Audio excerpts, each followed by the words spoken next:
മൂന്ന് ചോദ്യങ്ങൾ ധ്യാനിക്കുവാൻ തക്കവണ്ണമാണ് ഞാൻ ദൈവത്തിൽ ശരണപ്പെടുന്നത്. ആ 3 ചോദ്യങ്ങൾക്കുള്ള ഉത്തരം വചനം നമ്മളോട് എന്ത് സംസാരിക്കുന്നുവെന്ന് മാത്രം ഒന്ന് വിചിന്തനം ചെയ്ത് എൻ്റെ ശുശ്രൂഷയെ ഞാൻ അവസാനിപ്പിച്ചു കൊള്ളാം. ഒന്നാമത്തെ ചോദ്യം വളരെ ലളിതമായ ചോദ്യമാണ്: എന്തിനാണ് ഈ നോമ്പ് നോക്കുന്നത്? പലപ്പോഴും ആ ഒരു ചോദ്യം നാം നമ്മോട് തന്നെ ചോദിക്കുമ്പോൾ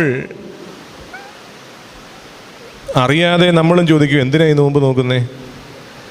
50 ദിവസം മത്സ്യമാംസാദികളും മുട്ടയും ഒന്നും കഴിക്കാതിരിക്കാൻ നൽകപ്പെട്ടൊരവസരം എന്നാണോ?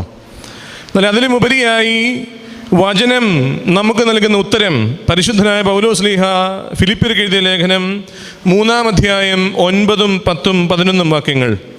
അവിടെ ഇപ്രകാരമാണ് വായിക്കുന്നത്: ഞാൻ ക്രിസ്തുവിനെ നേടേണ്ടതിനും ന്യായപ്രമാണത്തിൽ നിന്നുള്ള എൻ്റെ സ്വന്തം നീതിയിലല്ല, ക്രിസ്തുവിലുള്ള വിശ്വാസം മൂലം